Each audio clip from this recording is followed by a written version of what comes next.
The girl in the water tank. The video that broke the internet. Los Angeles, January 31st, 2013. A 21-year-old Canadian student walks into an elevator at the Cecil Hotel. She presses every button. She steps out. She steps back in. She talks to someone who isn't there. Then she vanishes. For 19 days, no one finds her. Search dogs come up empty. Her parents fly in from Vancouver. The police circulate her photo. Nothing. And on the rooftop of the Cecil, 4 black water tanks sit baking in the California sun. 2,000 gallons each. Sealed. Heavy. Locks behind alarmed doors. Inside one of them, something is changing the taste of the water. Guests complain. The pressure feels wrong. The shower runs black. A maintenance worker climbs the ladder, lifts the lid, and finds her. Naked, floating, eyes open. How did Elisa Lam get inside a sealed water tank on a roof she could not access? Why did she dance with shadows in that elevator? Was it the hotel? The history? The illness she hid from everyone who loved her? Or was it something the Cecil had been doing to its guests for 90 years? Act 1. The Stain. A taste in the water. A body in the tank. February 19th. Morning shift. Santiago Lopez climbs to the roof of the Cecil Hotel, carrying a flashlight and a wrench. He's been getting complaints all week. Low water pressure, dark color, a taste guests describe as sweet. Wrong. Sweet. Like old pennies dropped in warm milk. He approaches tank number 1. The lid is heavy, industrial. He muscles it open and leans in with the flashlight. A face stares back. She's floating just below the surface. Skin bleached white from 19 days submerged. Hair fanned out like seaweed. Her clothes. Her clothes are floating beside her in the tank. Lopez stumbles back. He doesn't scream. Maintenance men at the Cecil have seen things. But this is different. He calls 911 at 10 a.m. The guests have been drinking her, brushing their teeth in her, showering in her, for 19 days. The fire department arrives. They can't lift the body out the top. The opening is too narrow, the angle wrong. They have to cut the side of the tank open, drain it. 2,000 gallons of water, laced with decomposition, pour across the rooftop. Inside, they find Elisa Lam, 21, 5'4", a bookworm from Vancouver who'd been documenting her West Coast trip on a quiet little blog called Nouvelle Nouveau. Her phone is gone. Her room key is gone. Her watch is gone. But her clothes are in the tank with her. Folded, almost, soaking beside her body. The medical examiner arrives, notes the position, notes the lack of trauma, notes that the tank's lid was found closed. Closed. Let that sit.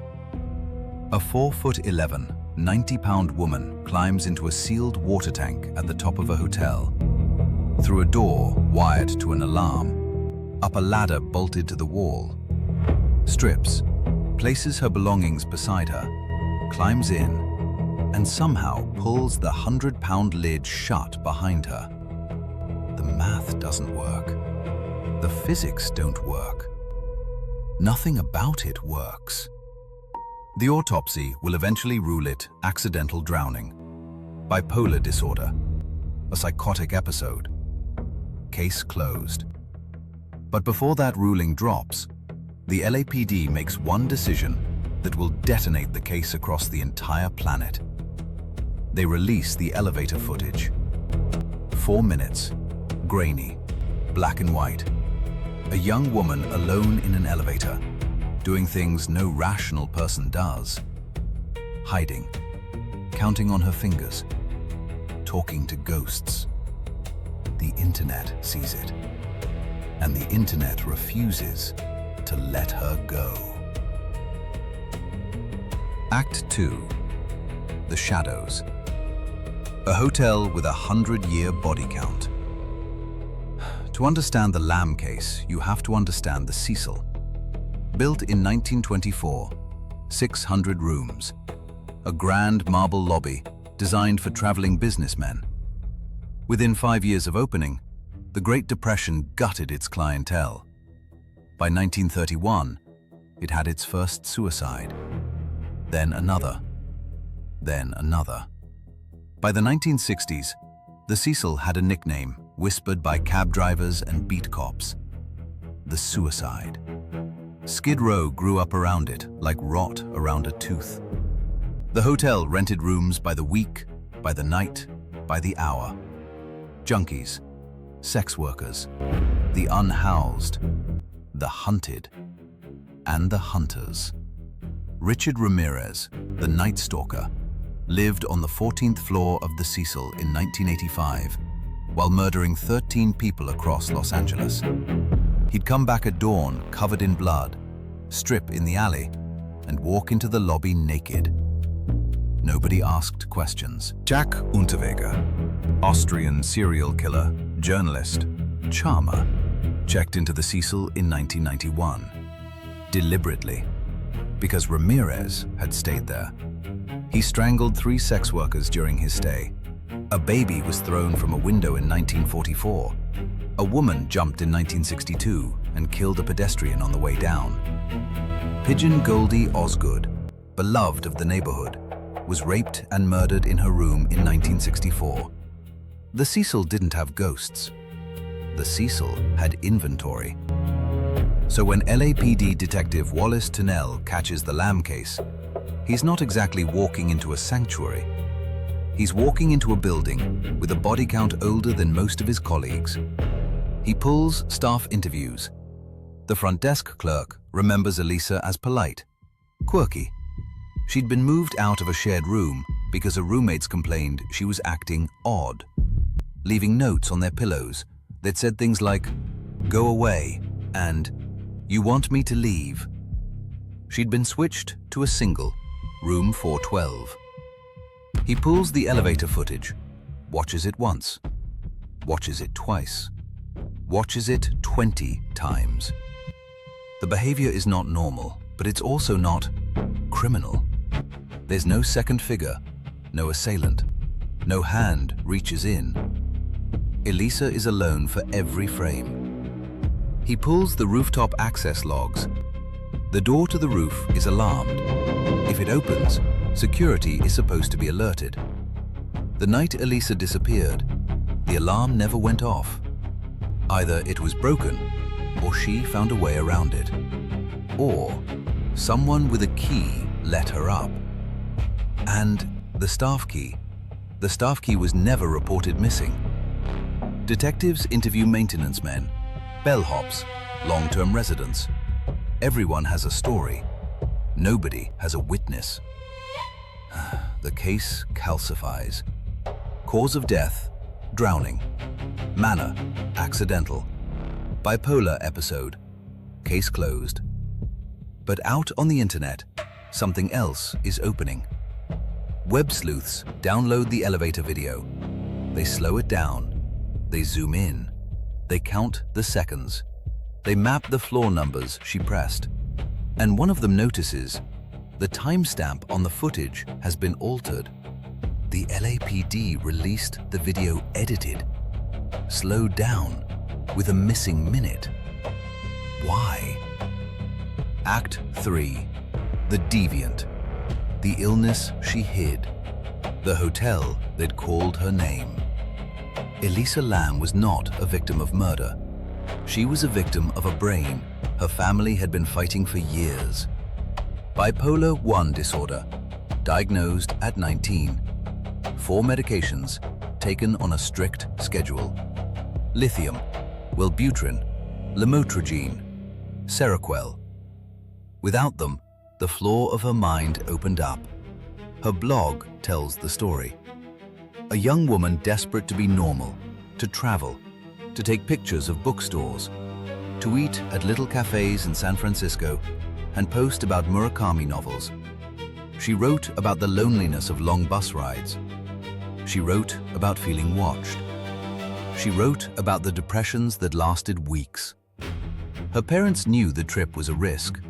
They knew, but she was 21, an adult, and she wanted to be a person who could go to Los Angeles alone. She did not know what kind of city Los Angeles was. She did not know what kind of hotel the Cecil was. Investigators found her medications in room 412. Some of the bottles were nearly full. She had not been taking them, maybe for days, maybe longer. A psychotic break in a young woman with bipolar disorder is not Hollywood. It is not a girl floating gracefully into the night. It is terror. It is voices. It is the conviction that the walls are listening, that the people in the elevator are watching, that you must hide, that you must escape, that you must climb. The internet didn't want this story. The internet wanted ghosts. The internet wanted the Hotel Cecil to be cursed, the elevator to be possessed, the water tank to be a portal to something occult.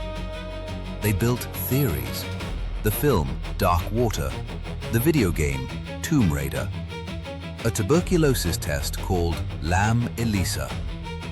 They strung the coincidences into a rope and hung the truth from it. There was no second figure in the elevator. There was no killer.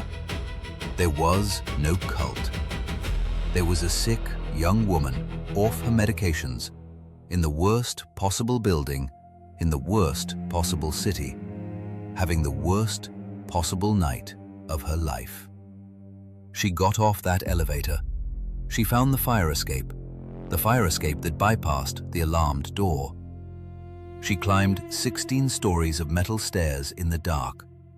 She reached the roof, and in her mind, she was being chased by something, by someone, by the static between her own neurons.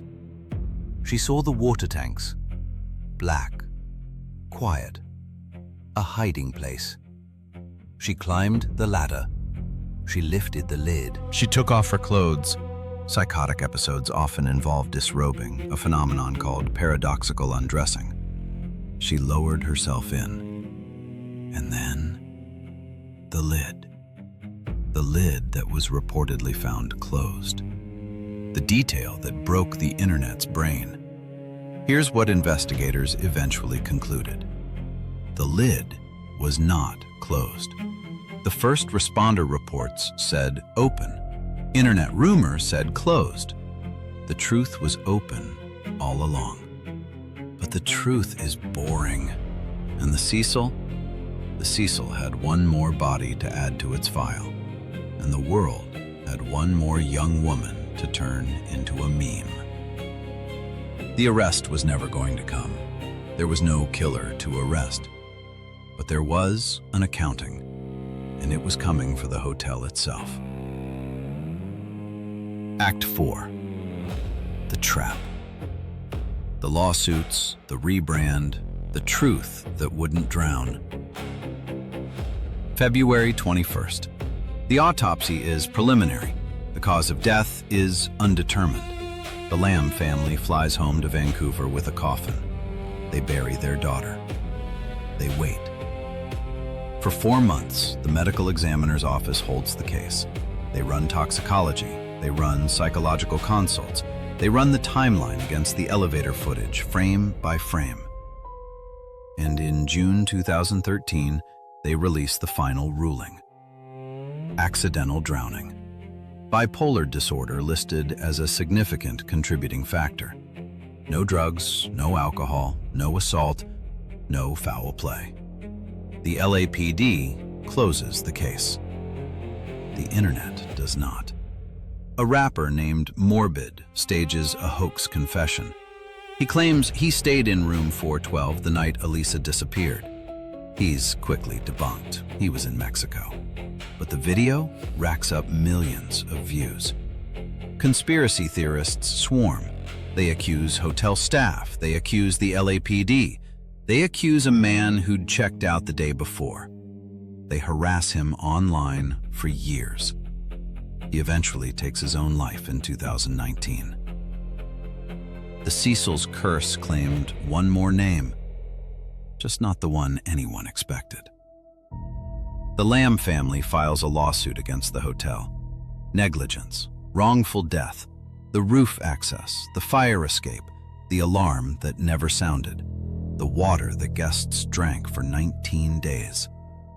The hotel fights it, hard. They argue Elisa's mental illness was the proximate cause. They argue the rooftop was secured to industry standards. They argue the family knew she was unwell when they let her travel alone. The case is dismissed in 2015. The Cecil owes nothing. But by then, the hotel has another problem. The bookings collapse. Tourists cancel reservations the moment they realize where they've booked. The few who still come are ghost hunters and YouTubers and true crime tourists who try to bribe staff to let them onto the roof. The owners rebrand. They split the building. Half becomes Stay on Main, a budget hotel with a sanitized name. The other half becomes low-income housing under city pressure. In 2017, the Cecil is designated a historic cultural monument by the city of Los Angeles. Protected, preserved, frozen. In 2021, Netflix releases a 4-part documentary, Crime Scene: The Vanishing at the Cecil Hotel. It dominates the global charts. It makes Elisa Lam's face famous in every country with broadband. It also re-traumatizes her family, who beg the public, beg them to let their daughter rest. The internet does not. The Cecil sits there to this day. Boarded windows, faded signage. The marble lobby still grand, still empty, still humming with that low hotel silence that swallows sound. And on the roof, the water tanks have been replaced. New ones, sealed differently now, locked differently. But the ladder is still there. The fire escape is still there. The door that didn't alarm is still there. The hotel is still there, waiting. Act 5, The Void.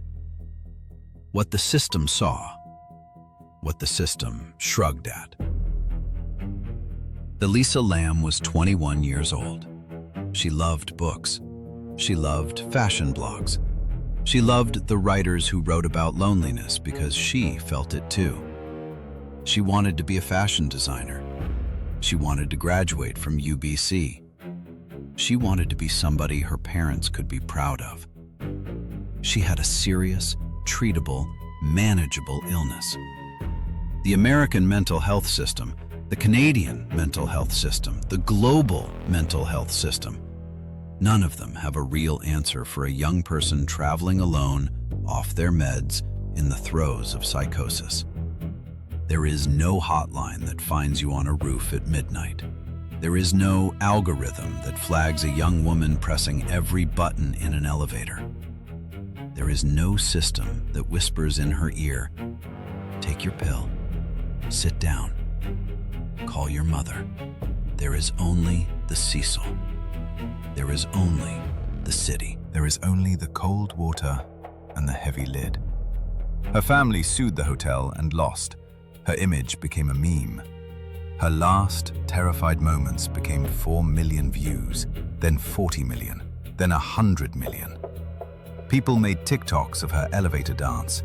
People made creepy theories, YouTube compilations. People dressed up as her for Halloween. The young woman, dying of an illness she could not control, became content. The city of Los Angeles did not close the Cecil. They protected it. The owners did not tear it down. They renamed it. The internet did not let her rest. They mined her. And the lessons, if there are any, are the kind no one wants to learn. That mental illness without medication is a loaded gun, and the trigger is sometimes a hotel room in a strange city. That the cheapest accommodation in any city is cheap for a reason. That the buildings with the longest histories are not haunted by ghosts. They are haunted by indifference. By owners who locked the wrong doors, wired the wrong alarms, drained the wrong tanks too late. David and Elisa Lam lost a daughter. Her older sister lost a sister. They have asked again and again for the world to stop. They have been ignored. The water from tank number 1 was eventually flushed from the Cecil's pipes. Guests were offered free bottled water. The hotel rooms were rented again within a week. The world moved on. Elisa did not. She is buried in a cemetery in British Columbia. The headstone is small. The flowers are real. Her family visits. They are quiet there. They are allowed in that one place to grieve without an audience. Epilogue. A girl, a tank, 100 years of indifference. The Cecil still stands. The Cecil Hotel is still there, 6th and Main, downtown Los Angeles. If you walk past it today, you'd miss it. The signage is faded. The windows above the 3rd floor are mostly dark. The lobby is closed to tourists, closed to ghost hunters, closed to anyone who comes asking about the girl in the tank. But the building remembers. Buildings always do. 90 years of suicides, murders, overdoses, disappearances. Richard Ramirez slept here. Jack Unterweger killed here. Goldie Osgood died here. Elisa Lam climbed the fire escape here, alone in the dark, fighting a sickness no one helped her treat. And the water tanks on the roof, replaced, resealed but still there, still catch the California sun the same way they did on the morning Santiago Lopez lifted that lid. The truth of the Lam case is not a cult. It is not cursed. It is not even mysterious. It is just sad. The way 1,000 small failures can drown one young woman who deserved every chance to live.